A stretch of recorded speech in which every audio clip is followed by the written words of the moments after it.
Então, agora diz uma coisa, bom, a gente tem aí vários padrões de preço, a gente tem aí vários padrões de qualidade, enfim, né? Agora, quando você vai numa loja, né, comprar uma câmera numa determinada faixa de preço, tá? Seja numa faixa de preço um pouco mais iniciante ou um pouco mais profissional, né? Como que você distingue aquele equipamento que realmente vale a pena aquele preço ou aquele equipamento que o preço não corresponde à qualidade? Eu acho que o mais interessante é você estar entrando em fóruns, né, conversando com profissionais que já atuam com aquele modelo de equipamento para te dar uma opinião melhor, que você já chega, tem uma opinião de terceiro sem ser da pessoa que está te vendendo. Então, o que vai influenciar no equipamento de baixo, médio e de um custo mais elevado seria a qualidade que esse equipamento vai estar gerando em relação aos sensores que vai estar captando a imagem e vai estar digitalizando ela em fita ou em DVD ou em qualquer mídia que seja. Esse sensor, basicamente, seria o que vai transformar a imagem que eu estou enxergando aqui agora, a câmera está enxergando isso, ela vai ter que digitalizar para depois encapsular numa fita ou na mídia, né? Então esse sensor ele tem um tamanho. Então quanto maior esse tamanho, ele é medido em polegadas, né? Então quanto maior esse tamanho do sensor, mais vai ter qualidade, mais fidelidade de cor na captação.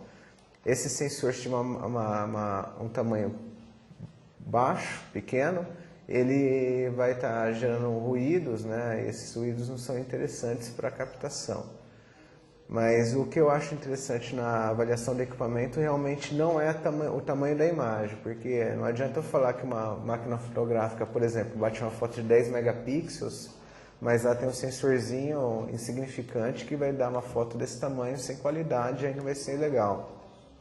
Então basicamente você avalia o tamanho do sensor, que é o CCD, o CMOS que usa hoje, o codec que ela vai estar operando e qual que é o tipo de mídia que ela vai estar encapsulando o que está sendo gravado. Então seria basicamente isso. Mais um adendo que para a gente não poder deixar de falar também, tá? Que é a captação do som. Muita gente, o Brasil tem uma infeliz tradição, né, de ao longo da sua história não ter prezado esse tipo de captação sonora junto com a da imagem, né? Hoje parece que a coisa está mudando um pouco de figura, a gente vê nos filmes brasileiros isso já resolvido de uma melhor forma, mas na produção mais simples, desde aquele que está começando até o semiprofissional, o que você sugeriria, o que você recomendaria para que durante uma gravação de vídeo a captação de áudio fosse feita adequadamente? Sobre o áudio, existem vários modelos de microfone. Realmente o Brasil e os produtores não davam muita atenção para áudio. Isso daí está mudando também o conceito sobre isso, porque o vídeo ele anda totalmente junto com o áudio. Então o áudio de boa qualidade coincide com o vídeo de boa qualidade. Não adianta ter um vídeo bom com áudio ruim. Então o mercado está mudando também em relação a isso, né? Que o áudio era meio secundário. Mas o que eu posso indicar para áudio seria de acordo com a aplicação que o cliente quer. Se ele pensa em captar um áudio em lapela, que nem agora numa entrevista, existe lapelas com, sem fio, que vai influenciar o custo. Existem microfones de mão para palco, existem microfones de mão que é para falar lá do helicóptero para dentro de uma arena do rodeio. Existem microfones boom. Aí o microfone boom existe os acessórios, né, que a gente já havia comentado. Aí o que vai interferir num microfone boom com lapela com um microfone de mão? O microfone boom ele consegue ter mais flexibilidade, né? Então você consegue evitar de estar usando lapela e aparecer no vídeo. Então se é um documentário, se é um curto, alguma coisa, então você cria um clima sem ter o microfone para estar aparecendo em cena para estar quebrando a ideia do roteiro. Então o microfone boom ele é mais interessante que ele vai dar uma qualidade melhor de áudio e também tem a possibilidade de usar alguns acessórios como cachorrão, Zé Pelinha, essas coisas. Então é mais interessante, mas vai de acordo com a aplicação.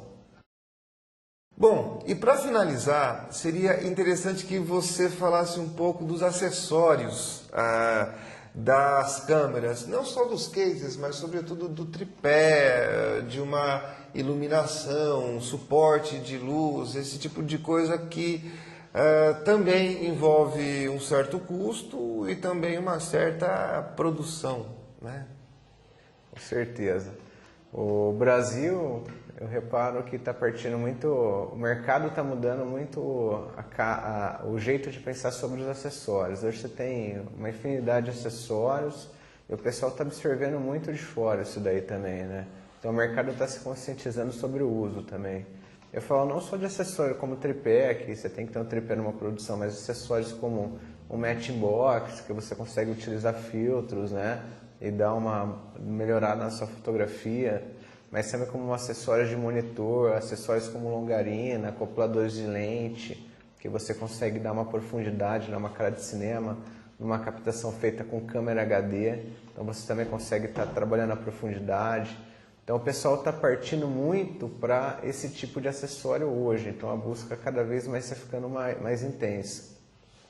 Sobre os modelos de tripé, hoje existe também uma infinidade de tripés no mercado, existe tripés de baixo custo, monopés, existe N modelos para você estar escolhendo.